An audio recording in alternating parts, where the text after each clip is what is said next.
Hey,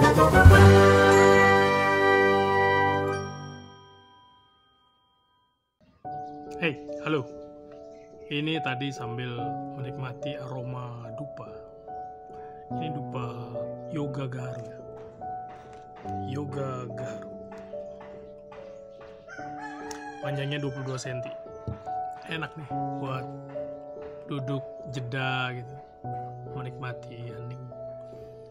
Saya terbersit gitu di pikiran sambil duduk begini, filosofi nafas itu. Nafas itu banyak mengajarkan kita kalau kita mulai menyadarinya dengan seksama, seutuhnya aliran nafas itu. Kalau kita mau telusuri lagi ya, secara seimbang agar gerakan aktivitas kita di kehidupan ini harmonis ya, kita perlu melakukan nafas itu juga seimbang, mengikuti trilogi nafas istilahnya. Sepertiga kita menarik, sepertiga kita melepas, kemudian sepertiganya lagi kita jeda, istirahat, tanpa ada usaha untuk menarik kembali sesegera mungkin udara itu. Jeda saja. Nah, sepertiga itu, trilogi itu tuh harusnya dia seimbang, sehingga kita bisa mengalami setiap momen itu seutuhnya, harmoni sekali. Trilogi itulah yang akan membuat kita akan jauh lebih tenang, lebih damai dalam momen kehidupan ini. Begitu juga dalam kehidupan kita. Jika kita ingin melihat dalam horizon yang lebih luas lagi,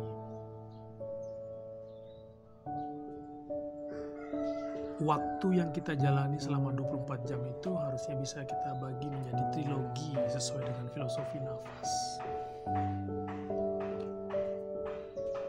Sepertiga kita menerima, sepertiga kita melepas, kemudian sepertiganya lagi kita harus melakukan istirahat. Kita harus melakukan jeda. Itulah 8 jam kita menerima, 8 jam kita melepas, 8 jam kita istirahat. Ada apa itu di balik menerima melepas? Di balik maknanya menerima melepas.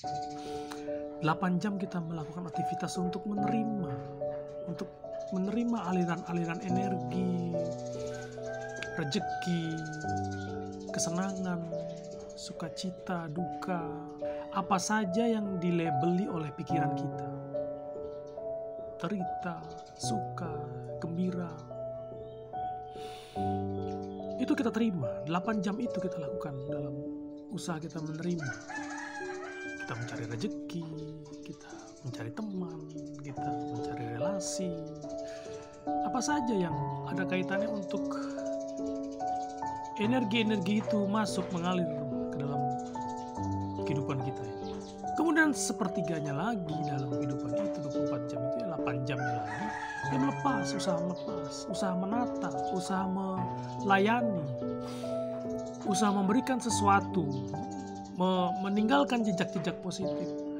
Kalau dari cara yang sederhana saja, apa yang kita lakukan dalam keseharian kita, ya berbakti, sembahyang adalah usaha untuk menata dunia. Bernafas dengan tenang itu adalah usaha menata semesta juga. Melakukan jeda itu usaha menata dunia. Karena apa yang kita rasakan di internal dalam diri itu juga nantinya akan terrefleksi di luar. Jika kita nanti akan merasakan ketenangan di sekitar kita, itu karena di dalamnya kita sudah menatanya dengan baik. Sebelumnya kita sudah menatanya dengan baik. Jadi buana alitnya sudah kita tata dengan baik, sehingga buana agungnya juga terrefleksi sesuai dengan apa yang ada di dalam. Tidak ada penyesalan, tidak ada ketakutan akan imajinasi di masa depan. Tidak terjangkar lagi dengan ketakutan. masa depan dan penyesalan di masa lalu. Tidak terikat lagi dengan memori di masa lalu, tidak terikat lagi dengan imajinasi di masa depan. Jadi melepas itu juga sepertiga waktu kita dalam 24 jam itu. Melepas itu juga sederhana sebenarnya, bisa kita lakukan dengan membanten, itu kan meninggalkan jejak-jejak positif kalau di Bali ya. Bisa teman-teman di Bali melakukan sege atau ngejot ya, memanin makanan yang sudah kita masak untuk kita aturkan pada lingkungan di sekitar kita, vertikal, horizontal, ke atas dan di sekitar kita ya, lingkungan.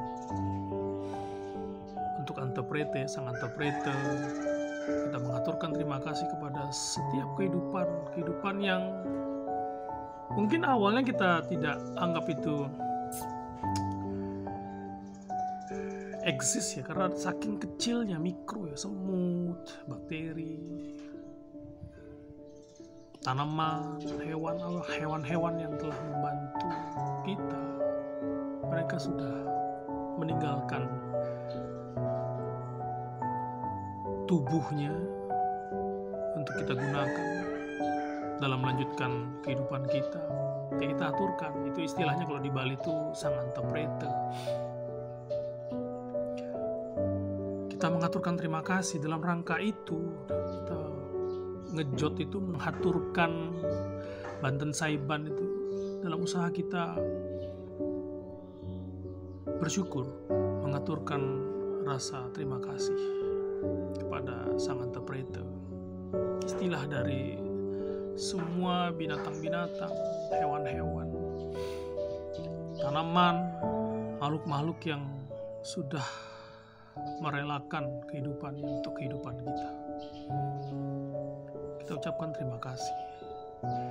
Nah, dengan attitude seperti itulah yang bisa menata semesta. Dan itu bagian dari sepertiga waktu kita untuk melepas. Jadi tidak melulu kita menerima, tidak melulu tentang egosentrisnya kita. Karena seperti yang pernah dikatakan oleh salah satu guru spiritual,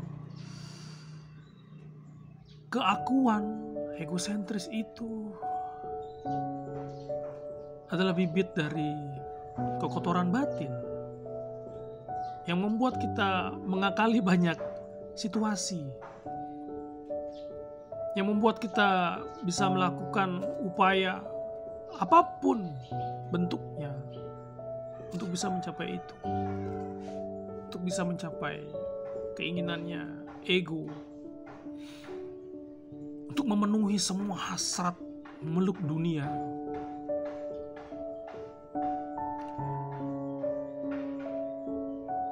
Semua waktu itu, jika kita tidak menyadarinya, kita ingin meraup semuanya. 24 jam itu 20, kita pengen raup semuanya. Kita scroll media sosial, kita pengen tahu apa lagi, what's next, informasi apa lagi yang perlu saya dapatkan. Terus kita raup. Ketidakseimbangan itu akan hadir. Ya kita jadi gak tenang, efeknya kita gak tenang, kita gelisah. Akan tercipta sesuatu yang unfinished business gitu di dalam, belum selesai, sehingga orang nyentil sedikit, orang padahal ngomongnya konteksnya agak jauh dari kaitan sama diri kita, kita anggap itu ada kaitan sama diri kita, kita cepat tersinggung, cepat bereaksi. Saking banyaknya hal-hal yang kita ingin raup, bangga muncul. Dan jika kita tidak menyadarinya, kebanggaan itu rentan. Kebanggaannya sudah kita raup sesuatu, kita berprestasi, kita punya sesuatu yang wow. Bangga kita punya anak yang keren, lebih hebat dari anak-anak yang lain. Kita punya kemampuan yang lebih hebat dari orang, kita punya kemampuan untuk bisa mendahului orang. Bangga rasanya ya, bangga. Tapi kebanggaan itu rentan sekali terhadap serangan, rentan sekali terhadap sesuatu yang ada di luar. Dekat saja dengan radius yang kita anggap aman, kita sudah anggap itu sebagai saingan, kita sudah anggap itu sebagai kompetitor. Kita tidak aman. Bagaimana kita bisa menyalakan bahagia dalam hidup ini jika itu terus terjadi siklusnya? Siklus terus meraup. Makanya kita harus bagi itu. Dalam kehidupan kita dikasih kesempatan 24 jam untuk hidup. Siklus kita 24 jam. Siklus itu lakukanlah dengan seimbang. Lakukan dengan seimbang. Sepertiga kita menerima, sepertiga waktunya 8 jam itu kita melakukan aktivitas untuk memang menerima aliran-aliran yang ada di semesta itu. Kemudian kita alirkan kembali keluar. Biarkannya kembali ke asalnya. Sepertiganya lagi kita melepas, kita menata dunia, kita menata semesta dengan sembahyang, dengan meditasi, dengan duduk jeda, dengan tersenyum pada semua yang kita temui, kita tersenyum.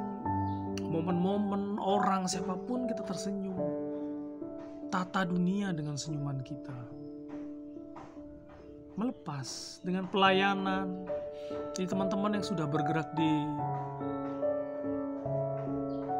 bidang pelayanan, wow, keren.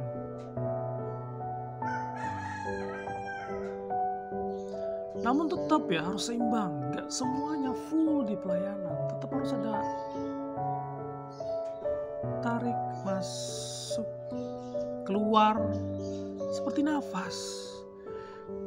Jika nafas itu sudah kita lakukan dengan seimbang, wow.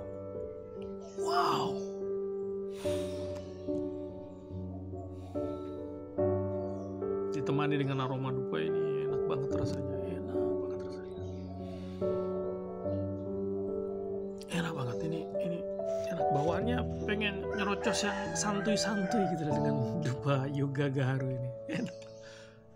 Nih teman-teman bisa cekidot nih, harganya 120.000. Panjang dupanya 22 cm, setengah kilo nih. Base note-nya gaharu, kemudian middle dan topnya dimainkan di cendana dan ada sweet yang sedikit ya. Teman yang tidak terlalu dominan untuk kita duduk seperti ini, untuk kita jeda, untuk kita mengapresiasi kehidupan. Wow. Thanks ya.